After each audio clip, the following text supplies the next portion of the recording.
Mais cette réunion de l'opposition, c'est déjà un événement en soi, on peut le dire, c'est important. C'est un grand événement parce que c'est rare que l'opposition congolaise se retrouve dans son ensemble pour discuter de problèmes du pays. Aujourd'hui, le Congo est dans un chaos indescriptible et le président Tshisekedi a pris cette initiative de rassembler toute l'opposition pour pouvoir trouver des solutions afin que notre pays puisse aller de l'avant, afin que notre pays puisse être comme tous les autres pays du monde qui respectent la Constitution, qu'on soit un État de droit. Aujourd'hui, le Congo ressemble, je ne vais pas dire à la jungle. Il n'y a pas de loi, il n'y a pas de règles de loi. Et M. Kabila fait tout ce qu'il veut et nous ne pouvons pas accepter et nous ne pouvons pas les laisser indéfiniment faire ce qu'il veut. Monsieur Fayulu, se réunir c'est bien, après il va falloir se rassembler sur un agenda politique. Alors quel est cet agenda? Vous, qu'est-ce que vous proposez? Mais nous nous sommes déjà rassemblés. En 2011, nous nous sommes rassemblés autour du président Tshisekedi. J'étais, moi, coordonnateur adjoint de la dynamique Tshisekedi président. On s'est rassemblés plusieurs fois. Dans les années 90, nous nous sommes rassemblés pour aller à la conférence nationale souveraine. Le peuple congolais a des moments difficiles, les politiques congolais et même la société civile congolaise. Dans des moments difficiles, on se met ensemble pour trouver une solution. Aujourd'hui, nous avons un deadline, nous avons une date limite, c'est-à-dire le 19 décembre de cette année 2016. M. Kabila doit partir. C'est rassemblé pourquoi? C'est pour que les élections soient organisées.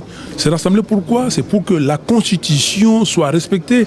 C'est rassemblé pourquoi? Pour qu'il y ait un état de droit dans notre pays. Pas de transition donc? Il n'y a pas de transition. Je ne suis pas là aujourd'hui pour la transition. Je ne suis pas là aujourd'hui pour le dialogue de M. Kabila facilité par Edem Kodjo. Je suis là pour aider et voir comment on peut implémenter la résolution 2277 du Conseil de sécurité des Nations Unies, comment implémenter cette résolution qui nous demande à nous tous de nous parler pour organiser les élections. Il y a une seule chose, c'est les élections. Mais est-ce que toute l'opposition est présente? Vous voulez demander si toute la dynamique est présente? Je représente la dynamique de l'opposition. Effectivement, toute la dynamique de l'opposition n'est pas présente. Mais la dynamique, c'est un regroupement d'un certain nombre de partis. Est-ce que toute l'opposition congolaise est présente? S'il vous plaît, l'opposition congolaise est composée de 3 grands groupes. L'UDPS est allié. Vous avez le G7 et ses alliés, et vous avez la dynamique de l'opposition qui regroupe plus de 100 partis. Donc, dans ces groupes-là, la dynamique, il y a des partis importants. Nous avons 2 partis qui ne sont pas là, qui nous regardent faire parce que on leur a dit que la réunion de Bruxelles, c'était une réunion pour organiser ou en tout cas pour adhérer à l'idée des dialogues de M. Kabila. Et comme la dynamique avait déjà pris position sur le dialogue, que nous, le dialogue ne nous intéresse pas, ça ne nous concerne pas, on a fait des propositions concrètes, notamment la proposition du panel et ces partis-là, c'est-à-dire le MLC et l'UNC, ont dit pour l'instant, ils nous regardent faire, et si il n'y a pas le dialogue, ils vont adhérer aux recommandations ou aux propositions qui sortiront de cette conférence. Alors, on parle beaucoup de solutions depuis ce matin, mettre en place des solutions, trouver des solutions. De ce qui va sortir ici, s'il y a une solution, comment est-ce que vous allez l'implémenter concrètement à Kinshasa avant le mois de novembre? C'est ça qu'on va discuter. On va discuter de ça, comment mettre en place un mécanisme de coordination pour les actions de l'opposition tout entière. Donc, laissez-nous encore un peu de temps pour voir et nous sommes capables de mettre en place ces mécanismes. Un peu de temps, combien de temps d'ici demain? Ben oui, d'ici demain. On sait que le calendrier n'est pas tenable. Plein de monde le dit. Alors réellement, quel est le plan? Parce que vous dites que c'est ça la priorité, de s'entendre sur ce calendrier, etc. On sait qu'il n'est pas tenable et on sait que la balle n'est pas dans votre camp, puisque c'est la CENI qui doit l'organiser, etc. Alors quel est réellement le plan? Le calendrier est tenable.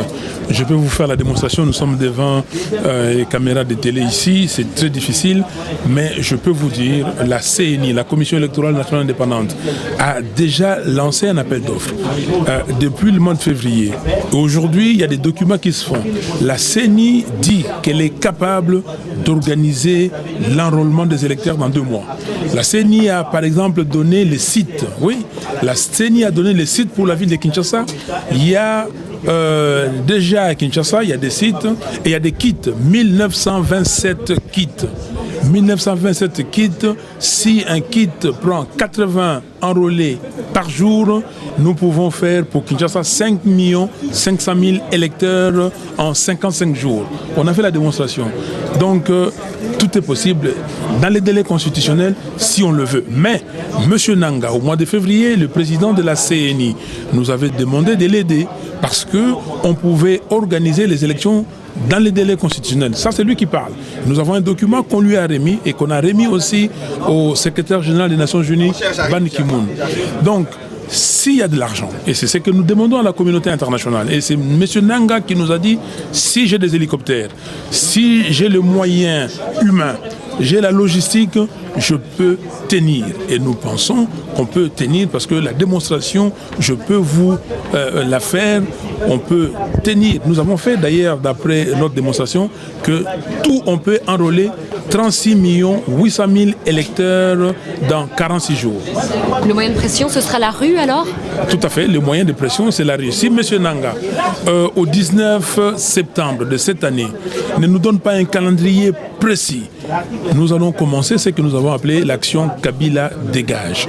Et ça sera comme au Burkina Faso, et nous sommes déterminés et nous allons le faire. Et c'est pour cela que cette réunion est importante pour qu'on s'accorde, pour que, vous avez suivi le 26 mai, nous avons fait la marche à Kinshasa, nous avons fait sortir plus de 200 000 personnes.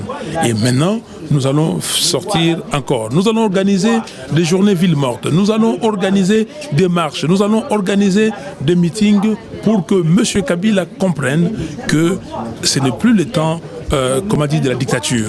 Mobutu est resté 32 ans, lui, il est resté 15 ans, et c'est impossible pour nous d'accepter encore que dans ces pays, quelqu'un bafoue la Constitution. Mais les dialogues, pourquoi faire? M. Kabila vous dit, les dialogues, c'est pour voir comment enrôler les électeurs. Mais que fait la CENI? Ce n'est pas la mission de la CENI.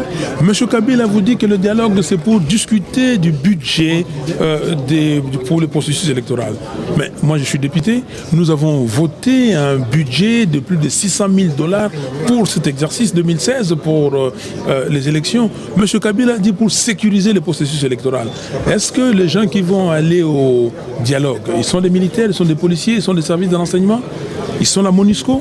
Ce n'est pas à eux de faire la sécurité. Mais ce que M. Kabila il dit, et il ne disait pas avant, c'est pour réfléchir sur les modalités peu coûteuses des élections. Donc il veut changer la Constitution. Ça, c'est la vérité. Et nous ne pouvons pas. Le dialogue n'a pas besoin, pour se mettre d'accord, c'est que chacun puisse faire ce qu'il doit faire. La CENI, le gouvernement, le Parlement, chaque citoyen. On n'a pas besoin de dialogue. On n'a pas besoin de dépenser des millions de dollars pour organiser des élections, le dialogue. On n'a pas besoin d'organiser des dialogues pour payer, parce que vous savez que c'est un pays le plus corrompu au monde. C'est un pays où on va acheter des gens. Il y a des gens qui vont eux-mêmes se livrer pour se faire acheter. Nous ne pouvons pas accepter d'aller dans une histoire dont nous connaissons déjà la fin.